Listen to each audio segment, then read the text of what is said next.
What's up, everyone? Today we thought we'd jump on here and talk about 5 things that we would change about our van. We've had it for 3 years now, and I can think of a lot of things that I would do differently if I started from the beginning. So let's get after it. Let's go, go, go! Hey, hey! Come on over. Dumb. No, that was good. Let's get after it. Yeah, I'll hype you up in the back. Hey! Wow, babe. Looking good. Guys, check out these sweet lamb chops on my husband. Yeah. Get this side, because it's super sunny. Oh, yeah. Man, hot commodity, ladies. Woo! Look at you. I missed it. Alright, let's start off with this list. Number 1 thing that I would change for Jolene is having plug-in capabilities. Just being able to go anywhere, especially campgrounds that have a ground plug-in. Just run an extension cord to our RV and that being able to power everything. That would be one thing that I would design into the electrical system so that we could have that option. Number 2 would be cruise control. We drove this thing, like we said, 44 states and up to Alaska.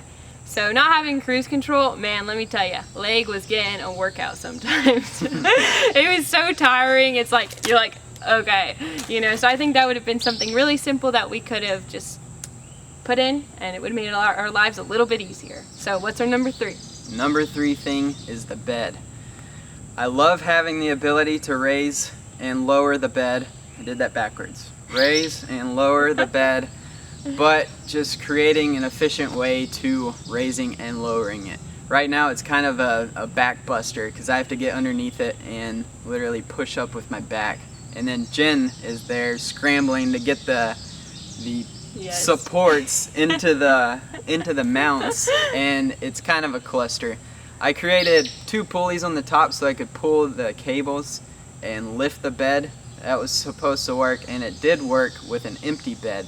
But once we add the 2 foam mattresses on there, and then I have all the compartments, so the bed frame is filled with tools and bike parts and our rock climbing shoes, chalk, everything's filled in there. The pulleys aren't able to lift the weight of the bed. So I'm still brainstorming on how to do this efficiently. If anyone has a good idea of doing it, send ideas my way. I'm open ears. Yes. So number 4? Number 4 would be probably installing a swivel chair. So the front chairs are both, they're forward, you can't move them. But it would be really nice for the passenger chair to be able to swivel around because we have nowhere to eat or hang out really in here. If we hang out, we have to sit on the bed. So I think that would just be a really nice way to use the space that we have efficiently and effectively, and maybe even be able to have like a little kitchen table in there so we don't always have to eat outside like this, because this is how we eat every time we eat somewhere. So, alright, bring us home with point number 5. Number 5. This may be a shocker to some people, but solar electricity. I honestly think it was a waste of money for us. For some people, if you're planning on parking the RV somewhere and you have a good amount of sun and you don't plan on starting the engine at all for a few days, I can understand solar will be an important thing for that. But for us, we were driving on the road every single day. Even when we do our weekend adventures, we're driving somewhere. And that, with the battery isolator, will be charging our batteries. So the solar, I disconnected it. Haven't even used it in about 2 years. So that was probably our most expensive purchase when converting this van. So looking back at it, I think we could have cut that cost and not even worry about it. There's plug-in capabilities, and there's also battery isolators that I think for where we're at with our van would have been a lot more effective. Sweet. Well, so let's wrap it up with funniest story. What's your funny story in the van?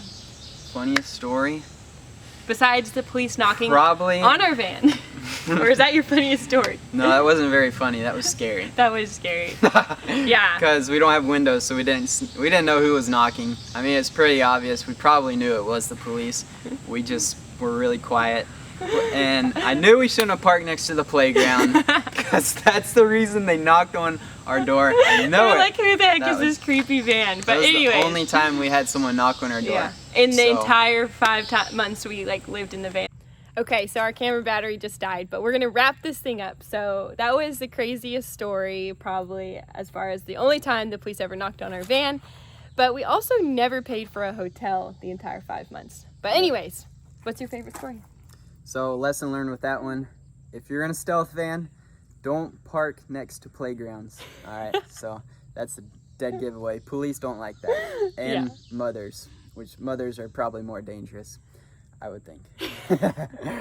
All right, funniest story. I would say the countless times that I punch on the ice cream music as I'm driving through town. You guys. People's looks of terror are just the best thing ever.